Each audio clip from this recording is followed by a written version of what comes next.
So, can we just pray first? Father, we want to thank you so much that we have this privilege of, meditating on your word and knowing you, Lord. Even as we read your word and we unfold it, please speak to us, to each one of us, Lord. I commit myself into your hands. In Jesus' name I pray. Amen. Okay, so we have been hearing of God's grace last couple of messages and how it enables us to say no to sin. That is one thing we saw. And also how it helps us to obey God in what He is asking us to do. And also we were reminded of God's grace propels us to righteous living. It propels us to righteous living. That's what last time Vijay said, no? Also, grace of God is available to us, to each one of us. It's not like, so every one of us. So today we'll see another aspect of what God's grace is like, and why does He shower us with His grace, and how through that He unfolds His plans in our lives and through our lives. So God's grace helps us to go through difficult situations. And sometimes the difficult situations are we ourselves get into. We are because of our disobedience. And praise God that He turns it around for our good, whatever situations we get into. But sometimes God leads us into that. God leads us into difficult situations, hard times. So that is a bit strange, no? We can't imagine God leading us into, hard situations. But then when we see Mark 1, can we have Mark 1, 9 to 13? When we see that here, it's not here. Hello? Hello, hello.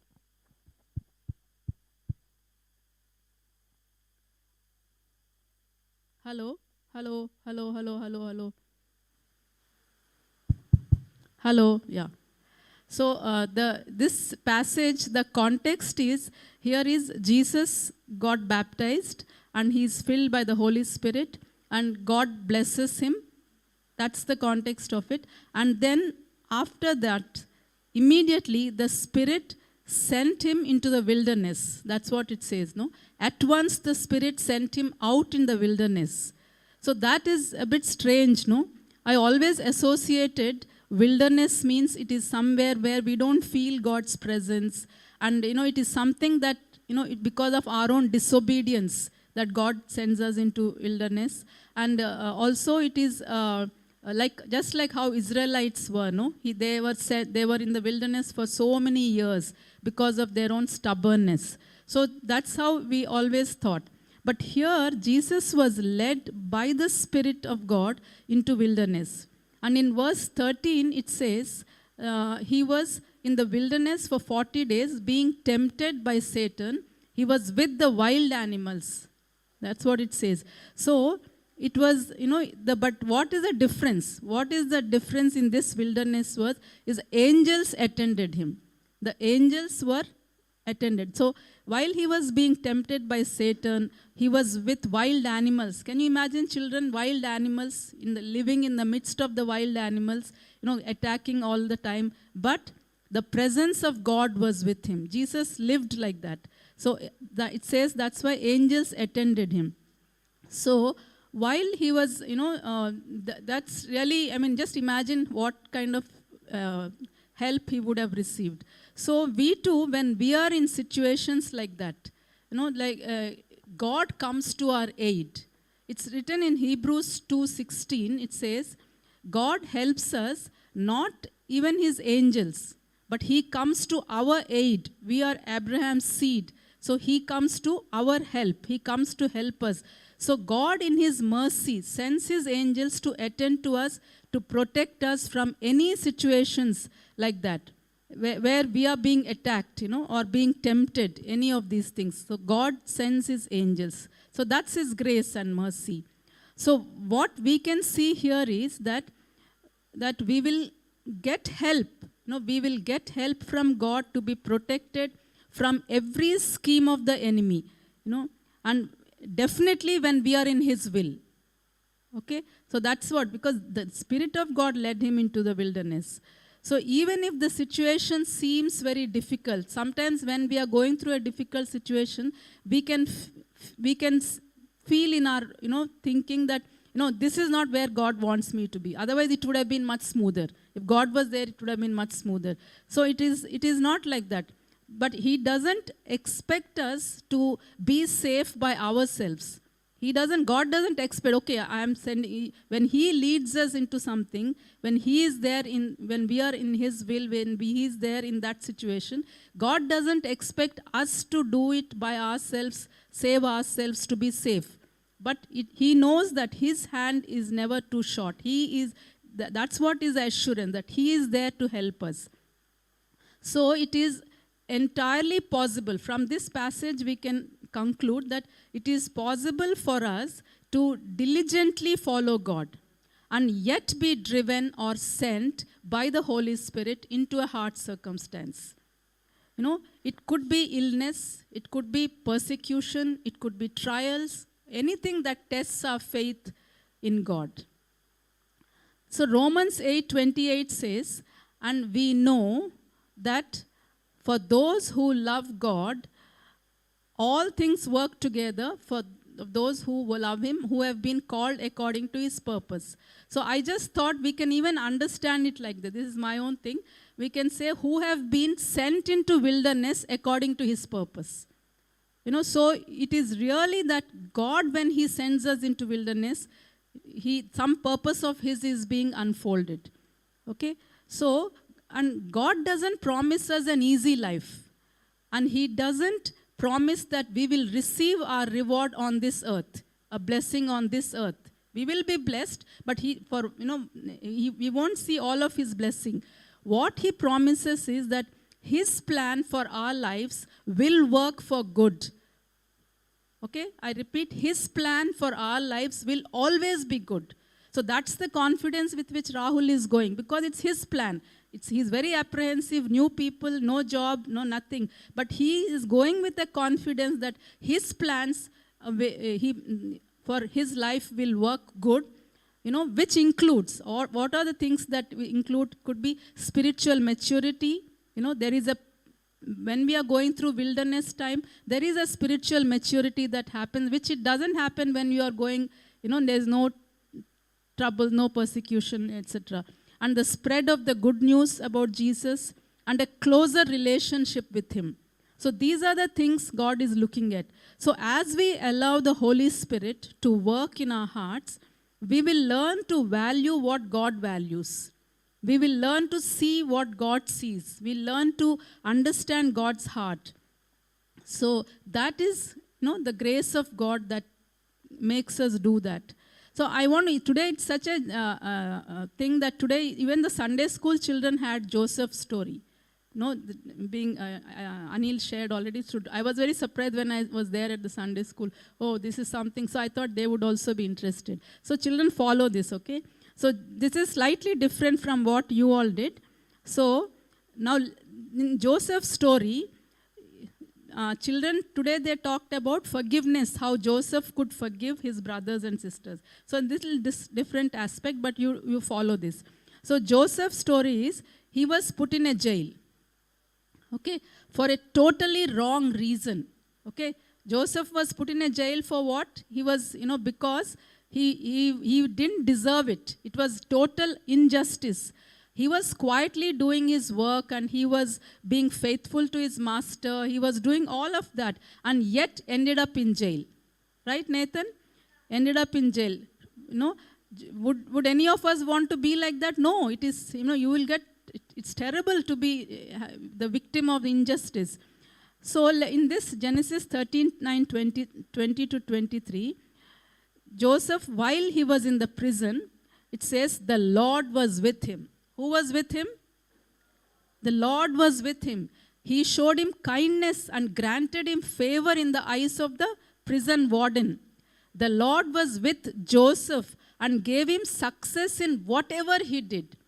In the prison, what could you do? I don't know. I mean, maybe whatever he was doing, God gave him success in everything that he did. So what mattered was God's presence with him. So whether it is wilderness, whether it is whatever it is, when he sends, when you are in his will, God is with you. Even it might seem like, it's a turmoil. It might seem all of that. But God is doing something. God is with you. So the Lord is with us even in wilderness when he leads us. All that matters is his presence.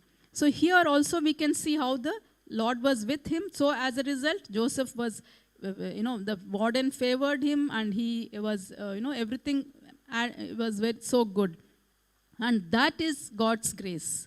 So when we know that, our response to difficult situations would be different. So how did Joseph respond to that?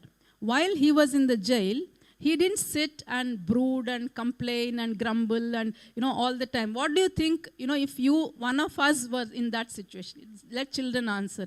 If you were, if your teacher punishes you for something you haven't done, says, okay, you sit in that corner. What would your reaction be? What did I do? Why is this injustice being done to me? Yeah, it's like, so you cannot accept it, right? God is unfair, right? The first thought, Rahul shared how in between he felt like something went wrong and he thought God is unfair.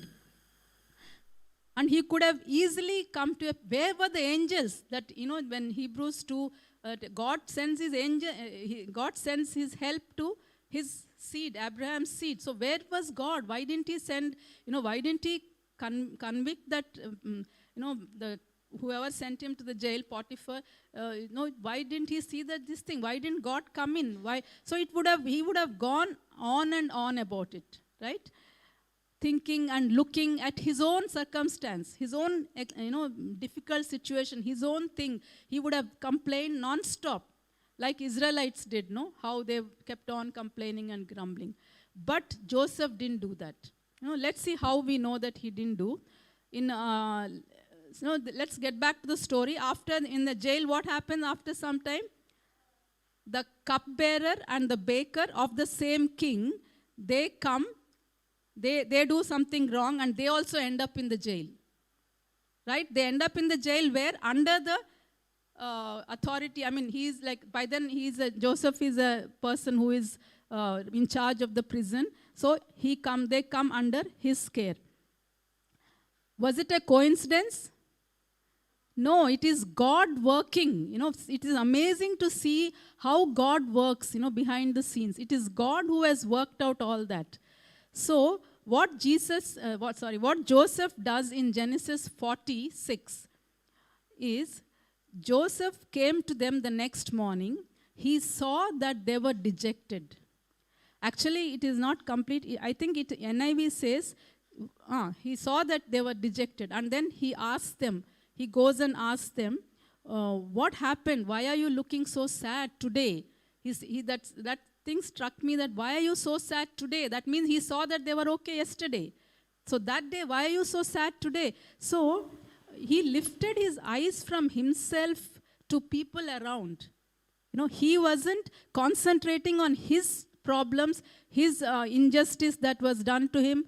Really let us, really pray and that we will be like that. We won't be thinking of ourselves. Yes, all of us have problems. Some have more, some have less. But then let's not just get bogged down by those issues. Just say, let's be like Joseph. How? And this doesn't happen like that automatically. Okay, one day I will not think about myself, I will think about my neighbors. It won't happen like that. That happens, intentionally when we focus on God. When we really focus on God alone, we get to see the grace of God that has taken us, brought us thus far. When we focus on God, let's lift our eyes from ourselves to God, for whom others matter.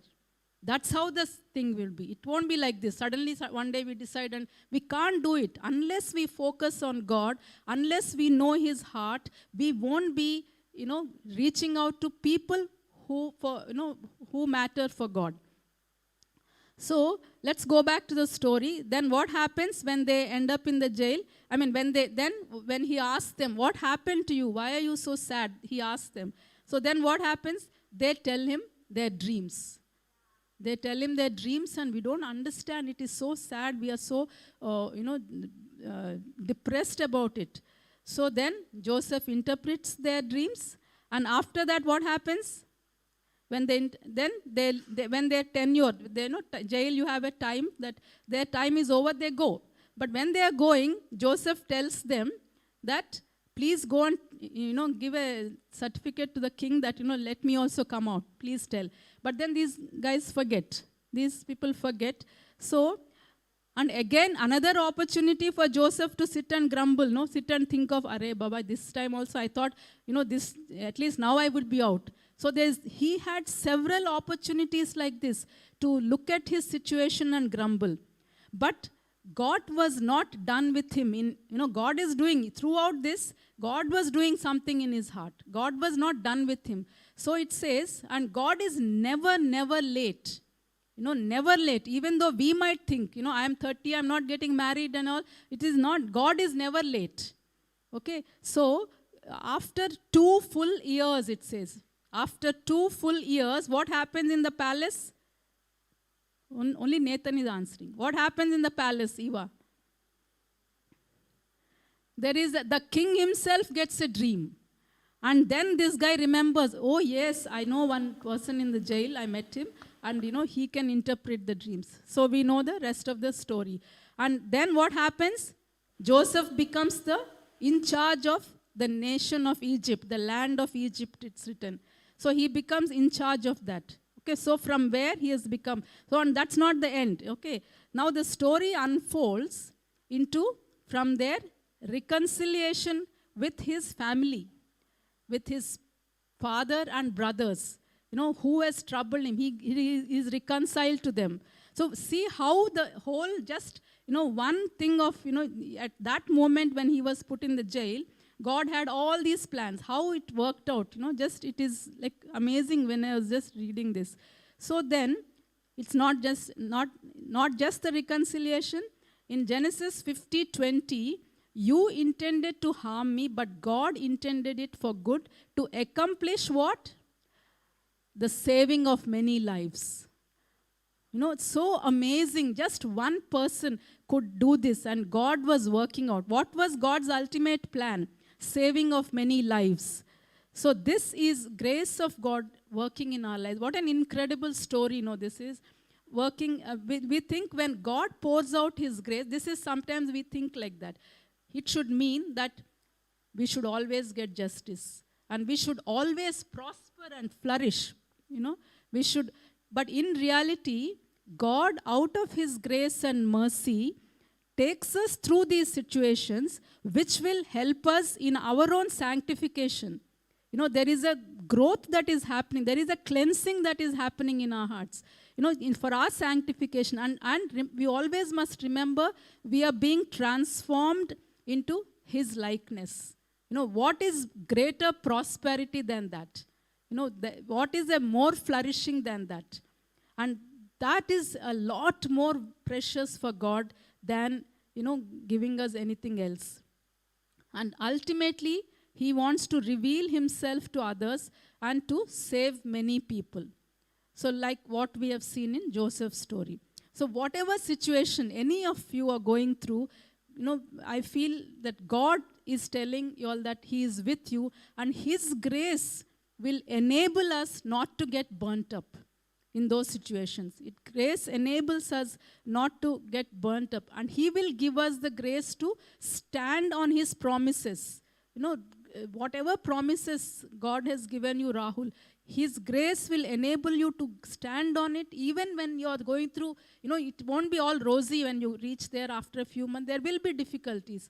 But God's, he will give you the grace to stand firm on those promises. And we just have to yield ourselves to him who knows everything.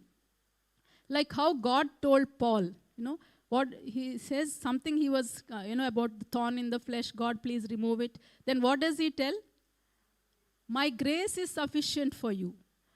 Means that's enough for you to do everything. Everything means everything, A to Z. My grace is sufficient for you to do everything. And he makes his grace available for us to do all that what we are asked to do. We can never say, his grace enables us to do impossible things. I was so surprised to see Steffi come here. She's such a shy girl, and how she is doing so many things these days. But it is really his grace that is enabling a person, a person, I don't know if she's really timid, a person like that, just looks, I'm saying. So, Akash reminded us, don't judge by looks. So anyway, so I'm saying it is really, I know many of you know, I can't even, I used to shiver so much coming to the stage and nothing used to come out. But it's all of us, we are work in the progress. God will give us the grace to do things which are impossible to do in our own strength. But God will enable us. That is 100%. So this, my grace is sufficient for you. I was just telling Vijay that I want to say it like this. This is what I understand it like. If there was one tablet for all diseases in the world, for cancer, for corona, for leg pain, for, brain tumor, for cataract or cold, cough, every disease you name it, if there is one tablet, how it is. So it is like that. His grace is sufficient for us. This statement, I feel, I understand it like that. So, in the depth of our hearts, in the privacy of our, hearts. It's not like when we are having our quiet times with the Lord, when we are, meeting with, having an encounter with the Lord, in the depth of our hearts, we just have to know and acknowledge God's grace. And it happens it really happens in our quiet times when we are meeting with the Lord. So that is really the key to, have that time. It's, each one. Many times I know sometimes as a family we all sit and pray, or, wife and husband sit and pray. But, really having that quiet time, just you and God. That's where God will meet with us and we will know His grace. His grace that He's talking about. My grace is sufficient for you. So that is the grace that we understand, in that. And then we know in our hearts, in the depth of our hearts, we know it is God's grace. So, and if that doesn't happen, we might say things like, I did this because of God's grace. We might say it. I'm also telling myself, we might say it, oh, it's only because of God's grace. But actually, we give credit to ourselves. So, and also, another thing is, if we don't know, it is really, we might work hard, strive to do things in our strength, And actually, if Joseph was, didn't know this, and in his own strength, he would have been a very different person. He would have been a person who would take revenge with his brothers, several things. But he actually knew God to the extent of telling Potiphar's wife that if you want me to do, if I do what you are asking me to do, I am not only sinning against my earthly master, but I am actually sinning against God. That is something, how many times do we think like that? When we are doing wrong, no? I think this is something which to remind, it's a good thing. When we are doing anything wrong, it's not against the person, but actually against God Himself we are sinning. So that is that he had such an intimate relationship with God. That happens only in our hearts, in a privacy of our time with God. And what a conscience, for him to say that. Such amazing it is. So, and we have a conscience. I don't know which verse it says, but we have the conscience that is cleansed by the sprinkled blood of Jesus. So what stops us from being like that? Nothing stops us from being like what Joseph. We can imitate him. So we maybe will, let's pray and hope, and that like we will be like that. And the beauty of God's grace is it's available even when we don't deserve. God's grace is working in our lives, which is evident when we don't respond to situations the way naturally we would. When I see Annie, it really, I feel that it's God's grace working in her. Such difficult situations, and it's not easy. But, she's not bogged down. She's not said no to God. She is not, she's really working in, there are many of us who are doing. I just remembered that. So God's grace working in our lives will be evident when we don't respond to situations in a natural way.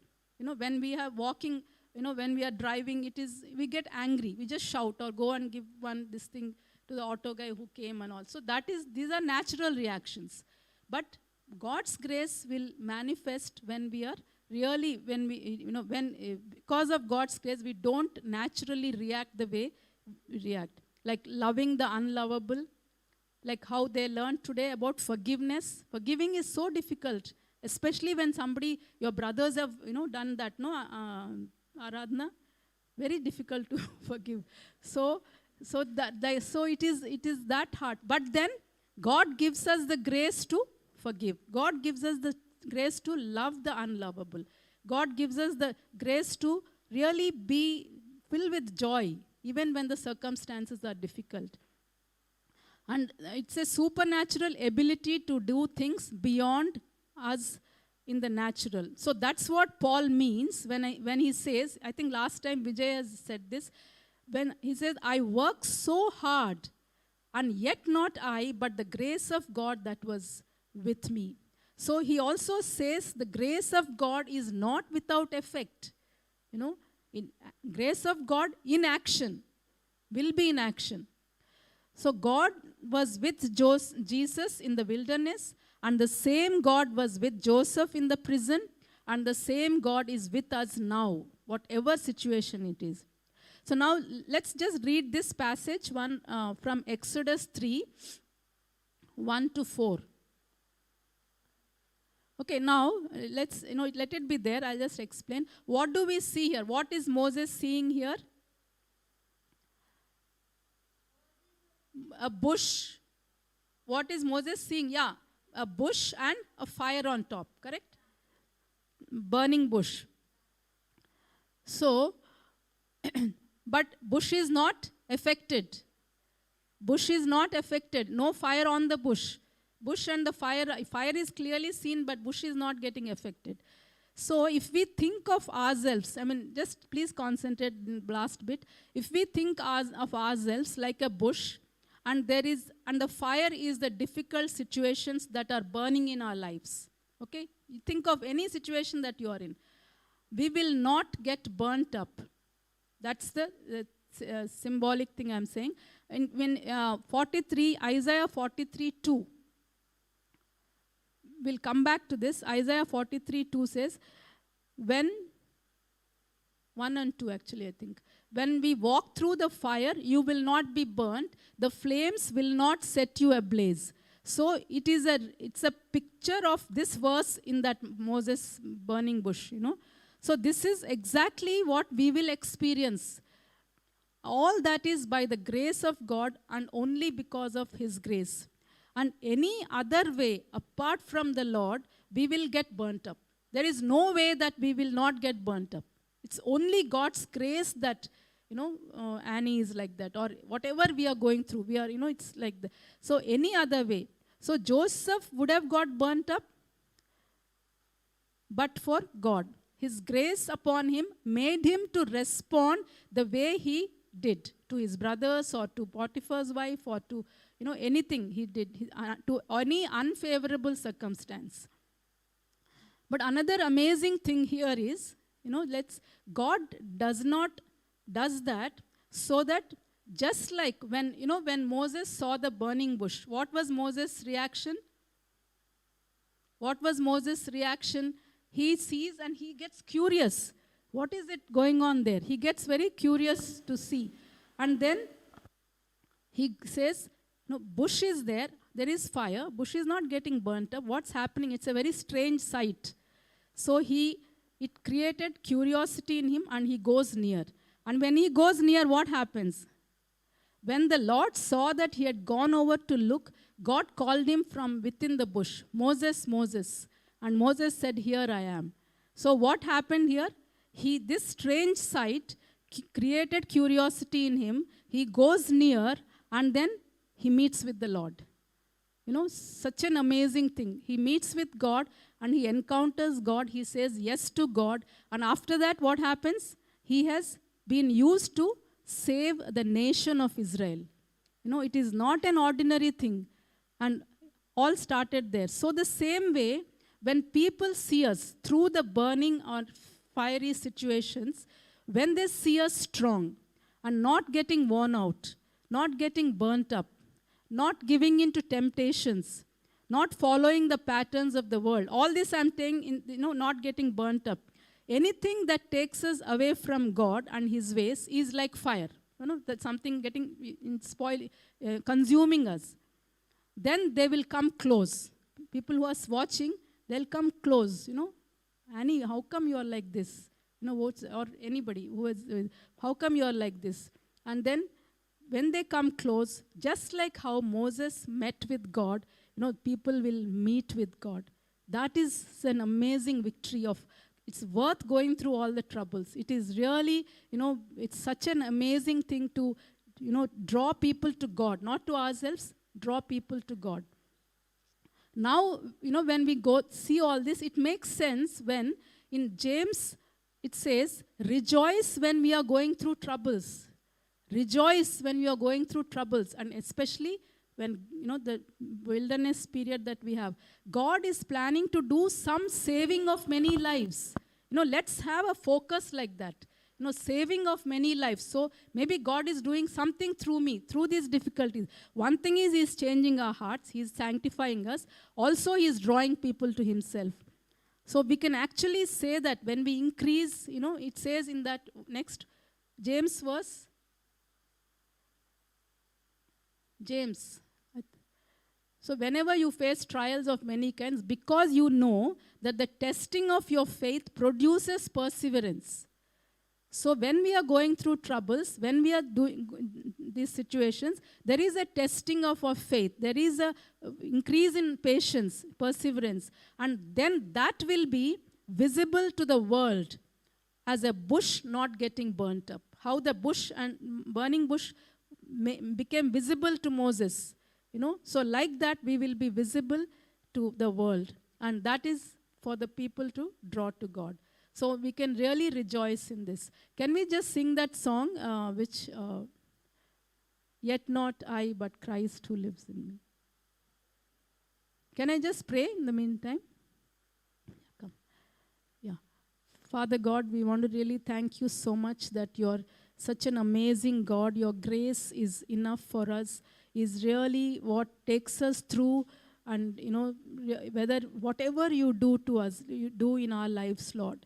Whether it is, you know, you are showering us with blessings that we are expecting and showering us with, you know, it's taking us through difficulties. It's all out of your grace that you do.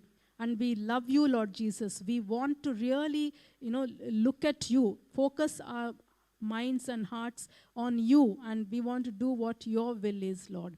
And really acknowledging that nothing apart from you we can do anything.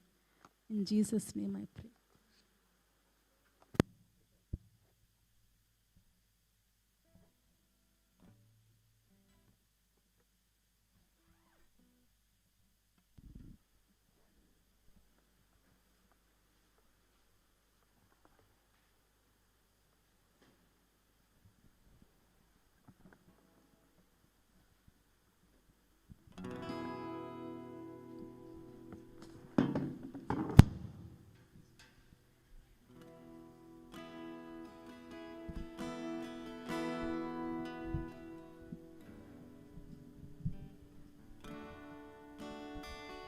Praise God for the wonderful words. How God keeps us, how God enables us.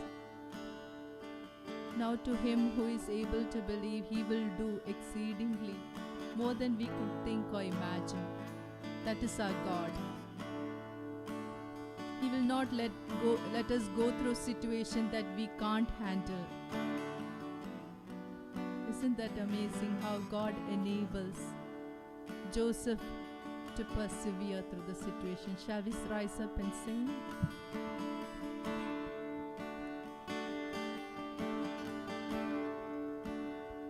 What gift of grace is Jesus my Redeemer?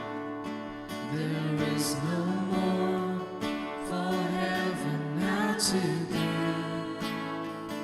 He is my joy, my righteousness and freedom, my steadfast love, my deep and boundless peace.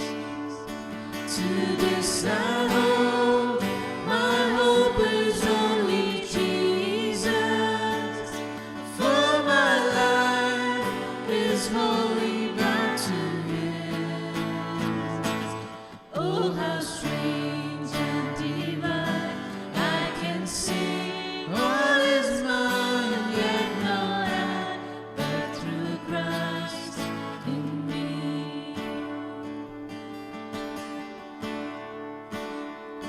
The night is dark, but I am not forsaken, for by my side the Savior, He will stay. I labor on in weakness and rejoicing, for in my need His power is displayed. To this I hold, my shepherd will defend me. Through the deepest valley He will lead. Oh, the night has been won, and I shall overcome, yet not I, but through Christ in me.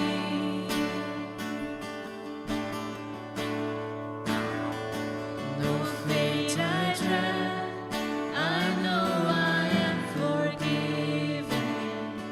The future sure, the price it has been paid.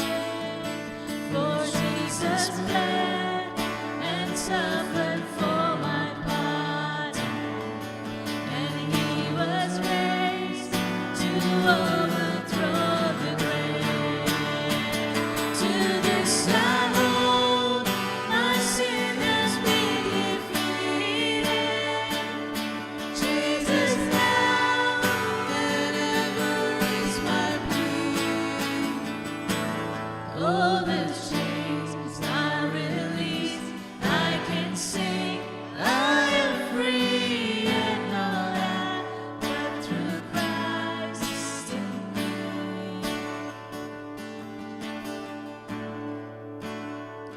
With every breath, I long to follow Jesus, for He has said that He will bring me home.